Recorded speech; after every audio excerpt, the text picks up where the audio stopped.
I want to talk with everybody today about something which 99.9% of our viewers have never, ever even heard of.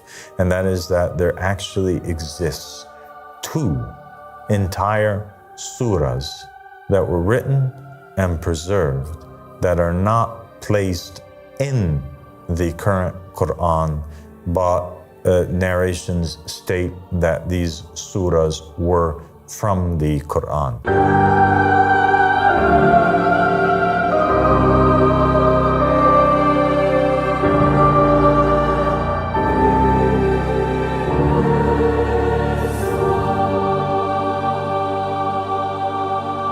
أعوذ بالله من الشيطان الرجيم بسم الله الرحمن الرحيم اللهم صل على محمد وآل محمد الإمام المهدينا وسلم تسليما السلام عليكم ورحمة الله وبركاته. And my dear brother and companion Sanad. Wa alaikum salam wa rahmatullahi wa barakatuh, Sayyidi. Thank you for joining me. Thank you for having me. God bless you. So today we're going to talk about a really important topic. And the topic is actually, it's an answer to a lot of people that consistently ask this question. The group of people that basically are Quranists, or they are people that reject largely the narrations of the Prophet Muhammad sallallahu alaihi wasallam, and say that a lot of corruption has taken place and that the only thing that we are obliged to follow is the Quran.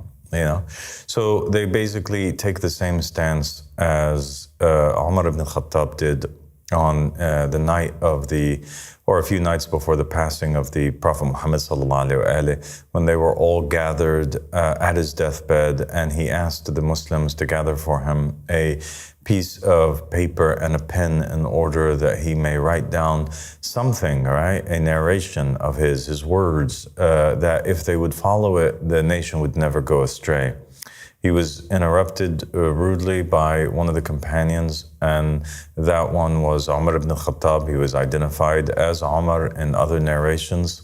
And he said the Prophet is delusional, he's hallucinating, he's unwell. The book of Allah subhanahu wa ta'ala is enough for us. We have the Quran, we don't need anything else. So the people that take this stance and they reject the narrations and they only want to follow the Quran, these guys are the copy-paste images. These are the mini Umar ibn al-Khattabs that follow that particular path. And not just Umar, but some of the other companions such as Abu Bakr, that after the passing of the Prophet, for some reason, they decided that it would be too much of a fitna if the people continued to hold on to the sayings of the Prophet Muhammad. They seemed to be afraid of what the Prophet might have told some people in secret. And so they gathered up all of the sayings of the Prophet Muhammad sallallahu alaihi wasallam, and they commanded that it be burnt. And the only thing that remained be the Quran itself, right? Or the words of Allah subhanahu wa ta'ala on the tongue of his messenger, the Prophet Muhammad sallallahu alaihi wasallam. But something really interesting takes place, you know. And like I said, this episode, it's all geared towards responding to these people that continuously ask the question, if there is such a thing as an Imam al-Mahdi, right? Or there is such thing as Mahdis, or if there is such thing as the wilaya or the successorship of the Imams after the Prophet Muhammad sallallahu alaihi wasallam, this is an extremely important thing. Why hasn't this thing been mentioned in the Quran if it is so important and somebody's heaven or hell or afterlife would depend on it? And for the person who enters into Islam or was born into Islam and doesn't know any better, this is a very valid question. And it's a question that could cause a person to go into a state of doubt or not be in a place of certitude. And that's why I think it's extremely important that we address this particular topic. Yeah. First off, we want to say that in terms of the Quran itself, there is this myth that has been propagated, and we've mentioned it briefly in other in other episodes on this channel, but I want to go over it in more detail in this one. There is this myth that has been propagated that the Quran is complete. And the Quran, because of the verse in the Quran that says that we're the one that brought down the remembrance and we are the ones that safeguard it, they interpret this verse from the Quran to mean basically that they're the ones who brought down the Quran and it is God's duty to preserve it, and therefore the Quran can never be corrupted. The Quran as we have today between our hands is the exact same version and the exact same order as it came down on the Prophet Muhammad sallallahu alaihi wasallam, meaning that all of the verses are in their correct places. It's not mixed up with each other. There are no verses that are missing from the Quran, and there's no verses that are added onto the Quran. And this is pretty much what most of the Muslims today believe. By the way, not just Sunnis, but most of the Shia, Marjas, and scholars and sheikhs, they also believe the same thing, or at least they propagate this same idea that the Quran of the Muslims, Sunni and Shia, for the most part, is the Quran that we have, which is the one that was compiled by the third of the so-called caliphs or the so-called Al-Khulafa al-Rashidin after the Prophet Muhammad sallallahu alaihi wasallam, when that was Uthman, and that's why they call it the Uthmani Quran.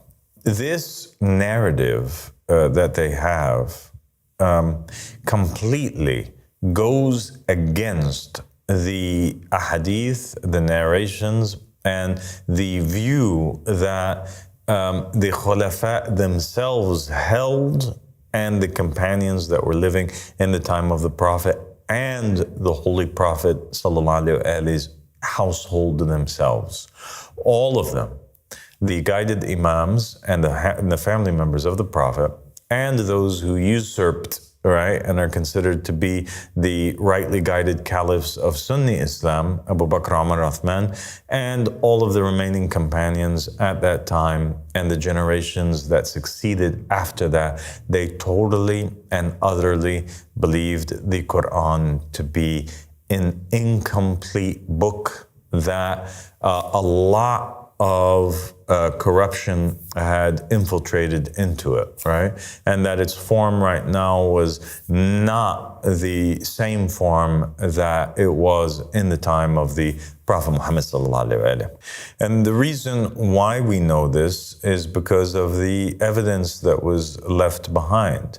The second holiest book to the Sunnis, which is Sahih al-Bukhari, they consider it to be a compilation of the most authentic narrations, right, of the Prophet Muhammad sallallahu alaihi wasallam, and it preserves also in it the sayings and the words of the companions of the Prophet that lived with him, that first generation, is filled with narrations and sayings where the caliphs and the companions and the wives of the Prophet Muhammad sallallahu alaihi wasallam are proclaiming the Quran to not be complete.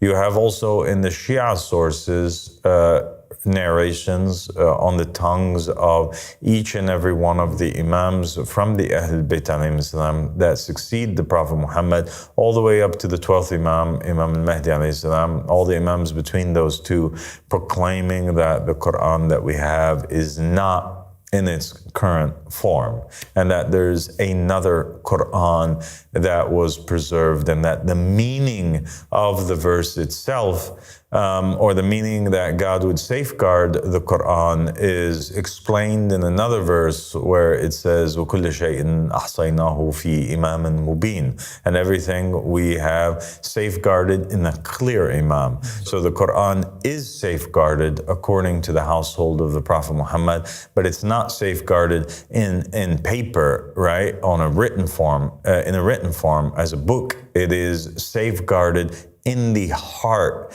in the mind, in the soul of an infallible imam that God would place on the earth in every day and age. And each imam would inherit the real Quran from the imam that was before it. And so the Quran would never be lost, because there would always be an imam who would preserve it generation after generation. And that is how God preserves the Quran, by His Spirit being amongst creation and being able to preserve that Quran, versus this idea or this notion that all human beings would have a preserved copy of the Quran through its written format that was compiled by the third of the caliphs, Uthman, after they burnt all other copies of the Quran and all other narrations that said otherwise. Yeah. The narrations of the Ahl Bayt alayhim salam also stated that there were many incidents that took place where people testified to, or the Imams narrated, that Imam Ali alayhi salam, after the passing of the Holy Prophet Muhammad sallallahu alayhi wa sallam, he remained in his house for 6 months, not going anywhere, in order to accomplish his first task that was given to him by the Prophet. And the first task that was given to him by the Prophet was that he was to compile the Quran in its original form. So he was to write it down. And so he compiled for 6 months a book. He wrote down the verses of the Quran in the order that it came down, from the very first verse, right, all the way to the final verse, in order of revelation. In addition to that, he added into the book the interpretations that were given to him by the Prophet Muhammad sallallahu alaihi wasallam, the zahir and the batin, the apparent meanings and the esoteric meanings of each verse, and the reasons why it came down, the circumstances and the names of the people in which the verses came down concerning. He wrote all of these interpretations and the tafsir down. So essentially, we have this book. It's a grand book, and it has in it the Quran in its entirety, and it has in that Quran a lot of verses and surahs that were not preserved in the Quran that we have today. And also in that book we have the entire interpretation and explanation of the Quran, so that the Muslim nation would never go astray. And according to the narrations, Imam Ali alayhi salam, he takes this book and he attempts to give it to Abu Bakr and Umar, and they reject and they say, we have our own Quran, we don't need your Quran, get out of here. And Imam Ali alayhi salam said, then you will never see this book again. It will remain with my family until the emergence of the Mahdi, and then it will be him who will take out that book and bring it forward to the people. And there are many narrations that state that the Qaim comes with a new matter and a new jurisprudence, and he comes with a new book, and he restores Islam once again. He destroys what was before him, like the Prophet Muhammad sallallahu alaihi wasallam destroyed what was before Islam. So if the Prophet destroyed the idol worship before Islam, the Qaim will destroy that which came before he does, and what comes before he does is a distorted version, idol worshipping version of Islam, in which the Muslims are followers more of these non-working scholars and of Abu Bakr and Umar and Uthman, and the usurpers and the tyrants that took away the rights of the Ahl Bayt alayhim salam.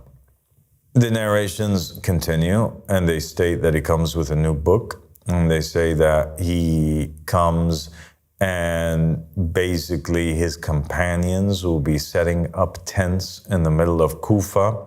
The non-Arab companions of the Qaim will be teaching the Arabs the Quran as it came down.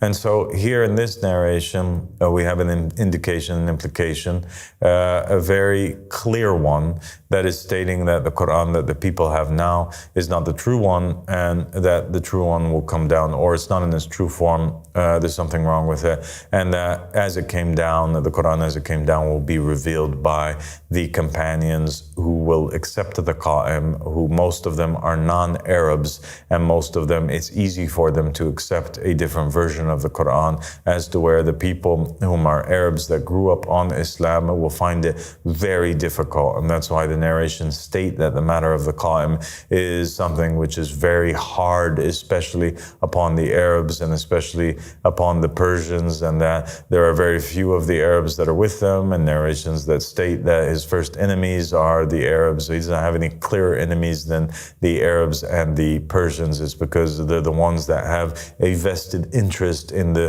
preservation of the current version of the Quran because of the fact that they were propagating it, and they were the ones that speak its language, or at least the Arabs speak its language. And another narration mentioned that nothing will be more harder upon the person that has memorized the Quran than the memorization of the Quran in the time of the Qaim, because it comes down in a completely different form and way. And so those are a few of the many narrations that we have in Shia Islam which speak to this fact that there is a very big problem, and the problem is the corruption of the Quran. In terms of Sunni Islam, when you go over there and you look at Sahih al-Bukhari, it's absolutely filled, Muhammad, and you know that.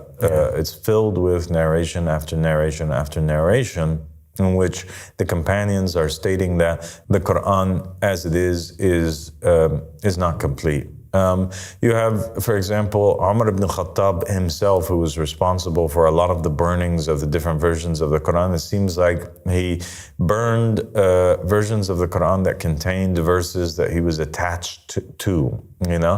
And after the burning took place, he realized it, and he was like, oh my goodness, well, what should I do now, you know? Because I do remember this verse, which was called the verse of the stoning. He really loved to stone people, and he couldn't find the verse anymore, and so he testified. He said, you know, if it wasn't for the fact that I don't want people to accuse me of making up verses in the Quran, I would have wrote down with my own hand, meaning I memorized anyway the verse of the stoning from the Quran, and unfortunately I can't find it. Nobody preserved it, so we're just going to have to do without it.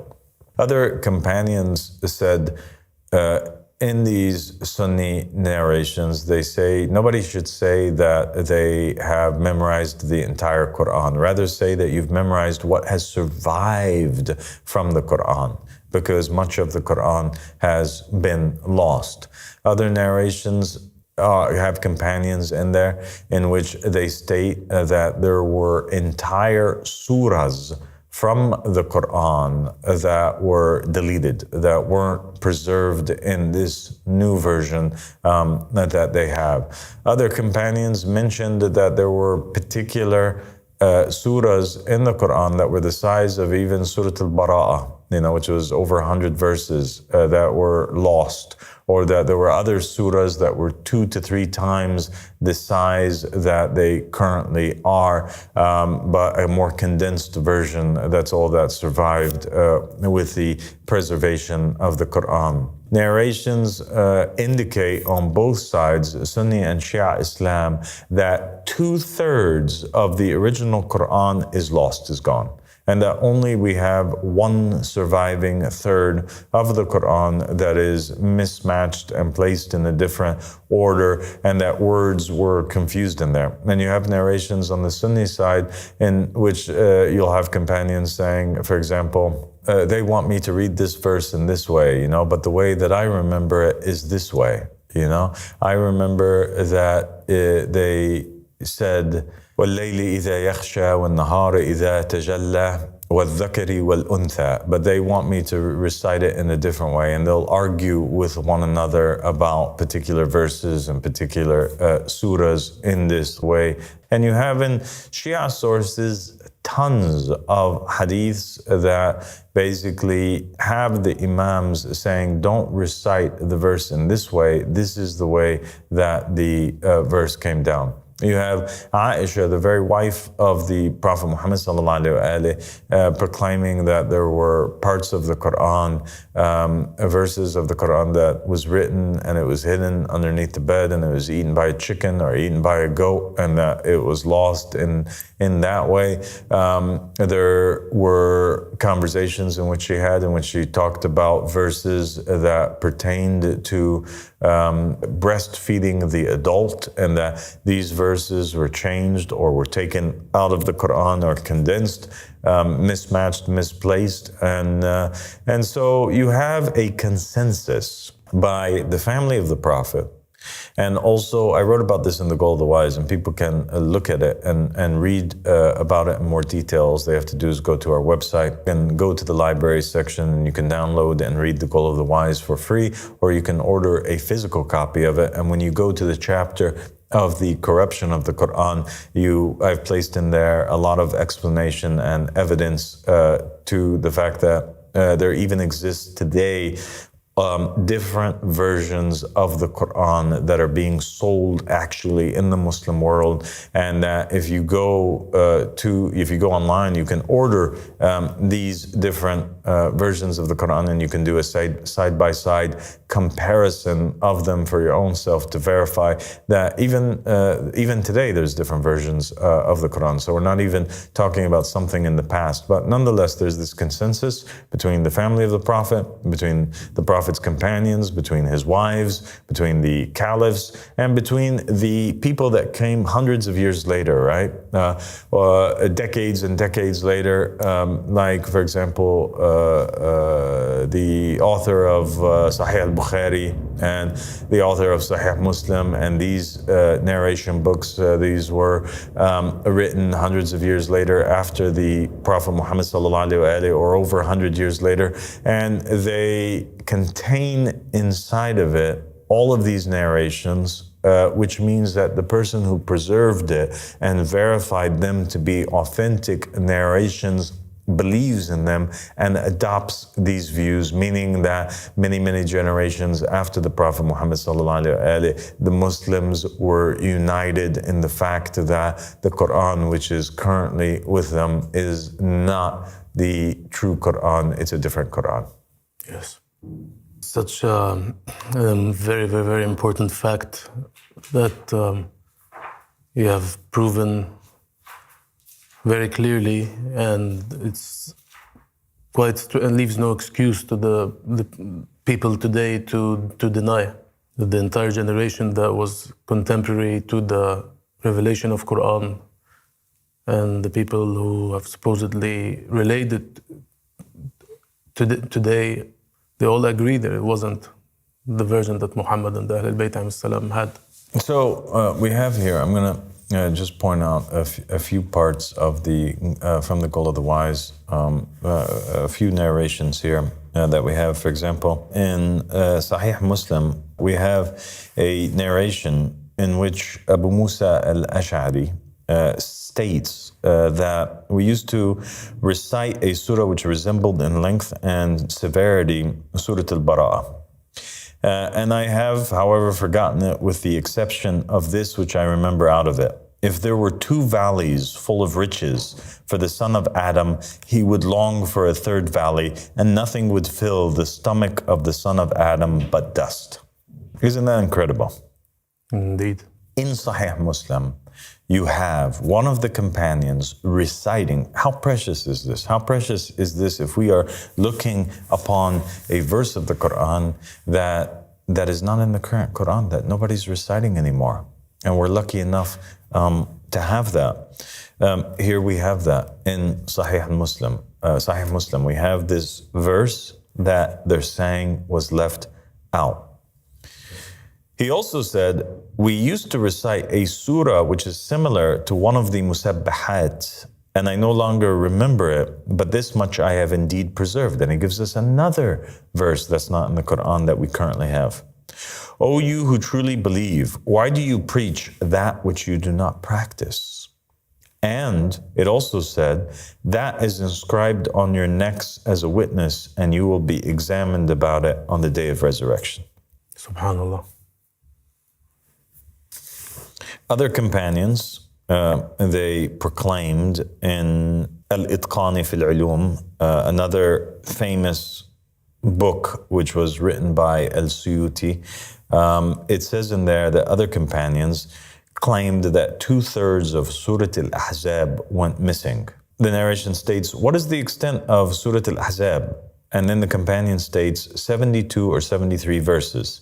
Then he says, one of the other companions says, yeah, it used to be equal to Surah Al-Baqarah.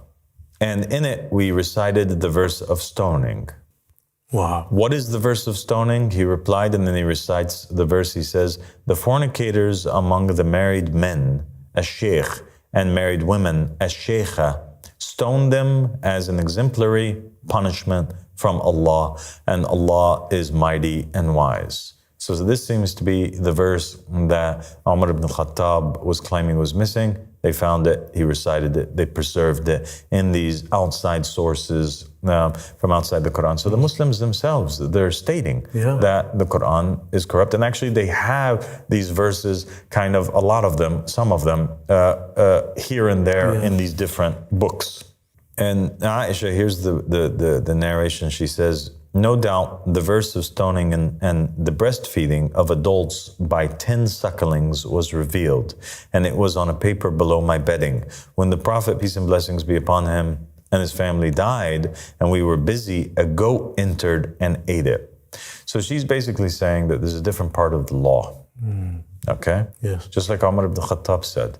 Umar ibn Khattab said that there's a different part of the law. There's a part of the Sharia, the jurisprudence now. Islam is not even being practiced as it should. There is an obligation upon us. That obligation, or that part of the law, is that if there's an old man and an old woman who fornicate, we have to stone them. But we didn't stone them. Okay, we don't stone them anymore because that verse didn't survive. So we're not practicing Islam as it should. We're not upholding the covenant as we should. It's just saying the same thing, that there's this part of Islam where if there's a man and a woman that are not mahram on each other, right, that are not related to each other, if you want to make them related to each other, then, for example, if you and there's another woman that's not your sister, not your mom, not your relative, not your wife, not your daughter, if you want to be around her and be able to hug her, kiss her, just like a son would do his mother, or a brother his sister, and never be able to marry one another, well, there's a solution for that. And the solution, according to her, was a verse that came down in the Quran where a woman, an adult woman, can breastfeed 10 times a man, and then by that man breastfeeding from her, he becomes mahram on her. Now, I'm not saying that that's correct. What I'm saying is that we have here examples of these companions and the generations afterwards stating that there are verses that are mentioned from the Quran. Do you get it? Yes. A lot of people, they would object and they would say, absolutely not. We're not going to take some narrations and we're going to use them to disprove the Quran that's between our hands, that we know, or that the Quran says that it's preserved. And this is the miracle of the Quran. And the problem in that is that you have narrations from Muhammad and the family of Muhammad, alayhi salam, and from the Messenger himself that state that the Quran cannot be interpreted without a companion or without a guide or without an imam who will explain it. And that's the reason why there's so many sects that exist, and they're all fighting one another from after the death of the Prophet Muhammad up until the current day. Now, you'll remember in Islamic history, it's extremely ugly. After the death of the Prophet Muhammad, what happens is that Muslims break down into two groups. One group of Muslims are fighting against another group of Muslims. There's armies of 70,000 people battling against one another. And on one side you have companions like Talha and Zubair, and you have like Aisha, the wife of the Prophet Muhammad ﷺ, going out to lead an army, sitting and riding on a camel against the Prince of the Believers and the husband of the daughter of the Prophet Muhammad, and his cousin and his successor, Imam Ali alayhi salam, and his companions on one side, and they're fighting a vicious fight against one another. And this is because the guide of the Quran is no longer there, and these Muslims now are indifferent with one another over the meaning of the verses and over the religion itself. And so the book has to have its author with it, or the companion of the book, the person who preserves it, And that's essentially what the narrations of the Ahlul Bayt alayhim salam are stating. There's also this other thing that the Ahlul Bayt alayhim salam said, and the Prophet Muhammad sallallahu alayhi wa said, he really emphasized on this, and his Ahlul Bayt emphasized on this, that there is this golden rule that exists. And the golden rule is that if you hear a narration from Muhammad or attributed to Muhammad or the Ahlul Bayt, you are not allowed as a Muslim to deny it. No matter how absurd it seems, you cannot deny the information, especially if you are in doubt about its source or you don't know if it's true or false. So the Muslims nowadays, what they want to do is they want to hear these narrations, they want to put their fingers in their ears like the people in the time of Noah, when in the Quran it says that they put their fingers in their ears and they covered their faces with their clothing in order to not hear the message. The Prophet Muhammad said, this is entirely false. You can't do that. If anybody comes to you, right, saying that the Prophet Muhammad or his Ahlul Bayt alayhim salam said something, you are obliged to, you are forced to accept it rather than deny it. You must accept and assume that it's true instead of denying it and assuming that it's false until the matter is clarified. So the right thing to do, the automatic reaction that the believer must have is that he accepts those words that are attributed to the Prophet or to the Messenger, lest they deny something which was really said by the Prophet Muhammad sallallahu alaihi wasallam, and that means that it was really said by Allah subhanahu wa ta'ala, and by that action they would have belied God from above his throne and the Messenger and the Ahlul Bayt alayhim salam, and that is a grave sin. And so if you receive a news, if it's false or a made up one, then the sin of believing in it falls upon the shoulder of the person who lied and who made up the narration, until you find out for sure, without a shadow of a doubt, that it is something which is belied, after you take it back to Muhammad and the family of Muhammad and you ask them about it. But you never belie it, because belying the narrations is belying God Almighty. And so taking that line of thinking, of accepting and obeying that command from Allah subhanahu wa ta'ala on the tongue of the Prophet Muhammad and his messenger, accepting these narrations, that means what? That means that we have to accept all narrations unless proven otherwise, unless we have an infallible who tells us, right? So there's no such thing as now ilm al-rijal, or the study of the to scrutinize the narrators and the companions and say this was a trustworthy person or this was not a trustworthy person. We have to throw that all outside of the window. And by the way, that's exactly what the major Shia books that were written by Majlisi and other than them, some of the narrations you'll have in there that the Shia accept narrations that have a chain of narrators, and then a lot of the times you'll have a Sheikh al-Suduq or a Majlisi or these guys, they relay the hadith directly from Imam al-Sadiq alayhi salam or directly from the tongue of the Imam without a chain of narrators, because the Shia accept it and they quote these narrations and they use them because they know that the chain of narration and the science of or the school of thought that is interested in studying the reliability of the men, this is a science that in it and of itself is unreliable, because there's no way to tell for sure without a shadow of a doubt 100% as a fact that this narration came from the Prophet or not, except if you return it to a member of the Ahlul Bayt alayhim salam and you ask them. So the normal thing which we must do is accept all narrations. This is what the Ahlul Bayt alayhim salam commanded us to do. We have to assume its authenticity, that it's authentic, all right, before we assume that it's false, so that we don't belie God. And that means that we also have to assume that these verses that were brought to us, which were alleged to be from the Holy Quran, that we never that we never, ever, ever deny any of them. Just denying one of these narrations or one of these verses from the Quran, right, without the infallible Imam telling us that these are not from the Quran, could lead us to enter into hellfire. Yes. That takes us now to something really, really important and interesting, which I want to share with everybody today. And that is this topic of these two surahs that are not in our current Quran. So far, we've examined the narrations, and we've had in those narrations them quoting particular verses. But I want to talk with everybody today about something which 99.9% of our viewers have never, ever even heard of.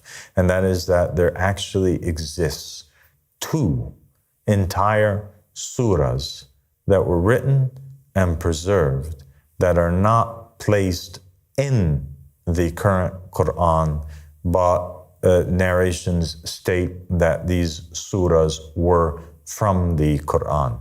One of them is called Surat An-Nawrain, the surah of the two lights. And another surah is called Surat Al-Wilaya. Have you ever heard of these two? No. Yeah. So we're going to take a moment, we're going to read Surat Al-Wilaya, and we're going to take it from there and share it with the people for the very first time. Are we ready? Allahu Akbar, of course.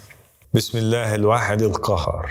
يا أيها الذين آمنوا بالنبي وبالولي الذين بعثناهما يهديانكم إلى صراط مستقيم نبي وولي بعضهما من بعض وأنا العليم الخبير إن الذين يوفون بعهد الله لهم جنات النعيم والذين إذا تليت عليهم آياتنا كانوا بآياتنا مكذبين إن لهم في جهنم مقاما عظيما إذ نودي لهم يوم القيامة أين الظالمون المكذبون للمرسلين ما خلفتهم المرسلين إلا عني وما كان الله ليظهرهم إلى أجل قريب وسبح بحمد ربك وعلي من الشاهدين. In the name of Allah, the One, the Conqueror. O you who believed, believe in the Prophet and the Guardian, whom we have sent to guide you to a straight path. A Prophet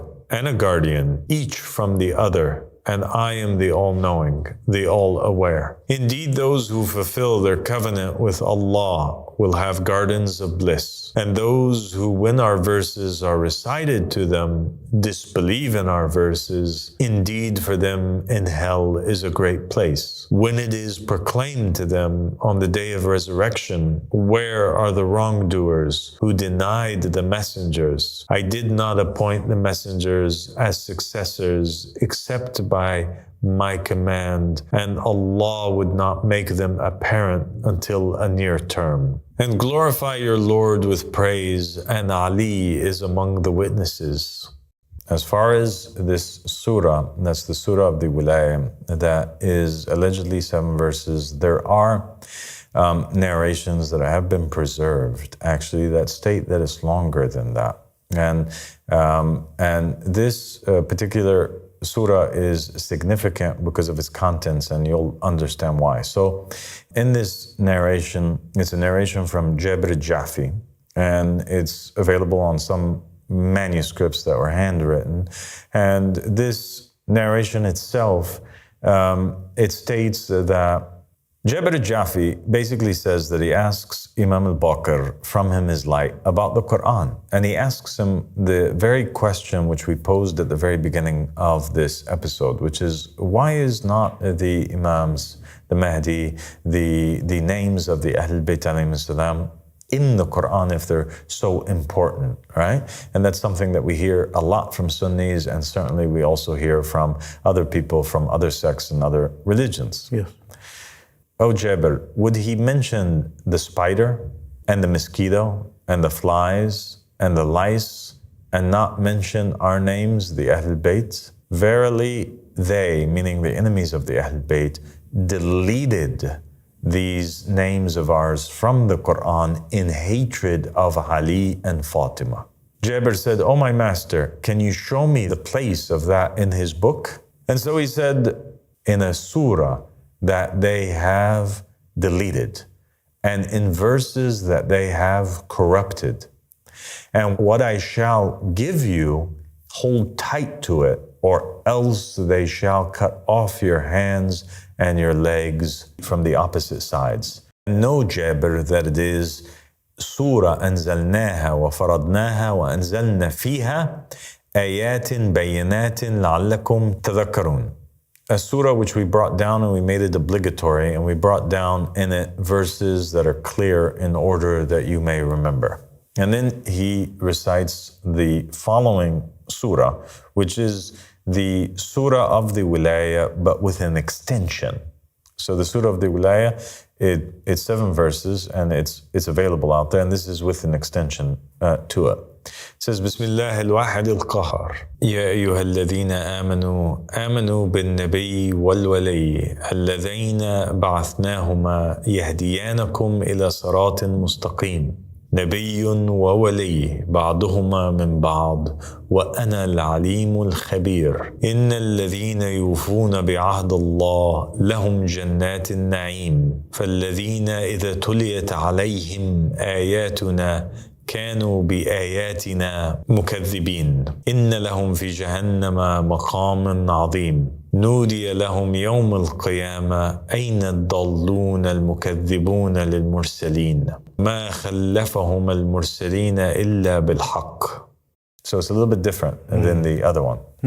وما كان الله لينذرهم إلى أجل قريب فسبح بحمد ربك وعلي من المشاهدين. Instead of الشاهدين, in this version it says المشاهدين. وفاطمة نوري وبها أستعين وذريتها أوليائي هدى للمؤمنين حسن وحسين وعلي الساجدين ومن ذريته ثامن السامعين إني خلقت السماوات والأرض بنورها المبين فاسجدوا لها إن كنتم بها موقنين سأطوي السماء باسمها الكريم والأرض أجعلها جنة للصابرين والذين ظلموا نوري أولئك سأمسخهم أجمعين أبدانهم كأنها أبدان الشياطين أولئك أصحاب فرعون وهامان وإبليس المنذرين والذين استجابوا لأبنائها المهديين تحملهم رياح نجائب والأولين أولئك شيعتها لهم الفائزون يوم يقوم ابنها المستعين ذلك يوم لا ينفع الظالمين يولون منه فرارا خائفين إن المؤمنين هم المسلمين فلا تكونوا من الغافلين وتوبوا قبل نزول آمين ثم قال والحمد لله رب العالمين. And then he said, Alhamdulillah Rabbil Alameen, my master, I have full certitude in you. He said, yes, O Jabir, and if it wasn't for that, we would not have picked you. Allahu Akbar, Allahu Akbar. Subhanallah, glory be to God. So, Jabir al-Jafi says, he said, I asked the one who knows, meaning Imam al-Bakr, from him is light about the Quran and whether Allah mentioned your name in it. He said, O Jabir, does the spider and the mosquito and the fly and the lice get to be mentioned in the Quran and our names not mentioned in the Quran? What do you think? The people of the house will not be mentioned while the fly and the spider and these little critters are mentioned? By Allah, they omitted them out of the hatred that they had towards Ali and Fatima. Jabir says, oh my master, clarify to me then, where is it in his book? He said, in a surah that they have omitted and in verses that they have altered. And what I will inform you of it, keep it secret, otherwise they will cut off your hands and feet from the opposite sides. And know, O Jabir, that it is the surah that is referred to in the Quran, in the verse that says, a surah which we have sent down and imposed. And in it we have sent down clear verses that perhaps you may remember. So this verse in the Quran, this one that says, وَسُورَةً فَرَضْنَاهَا, is referring to Surah Al-Wilaya. And Surah Al-Wilaya, he's saying, is a surah that mentions in it the names of the Ahlul Bayt alayhim salam. And this surah was altered, and the names of the Ahlul Bayt were taken out, which we saw in the first version of Surah Al-Wilaya that's around. We didn't find in it the names of the Ahlul Bayt alayhim salam. It was only 7 verses. The rest of it was cut off. And then eventually the entire surah was taken out of the Quran altogether. And then he quotes the surah itself and he says, in the name of Allah, the One, the Conqueror, O you who have believed, believe in the Prophet and the Guardian whom we have sent to guide you to a straight path. A Prophet and a Guardian, each from the other, and I am the All-Knowing, the All-Aware. Indeed, those who fulfill their covenant with Allah will have gardens of bliss. And those who, when our verses are recited to them, disbelieve in our verses, indeed for them in hell is a great place. So here's a great warning, even in the surah itself, in the verse itself, that those who hear verses of the Quran and then they deny it for whatever reason, these people are going straight into hellfire.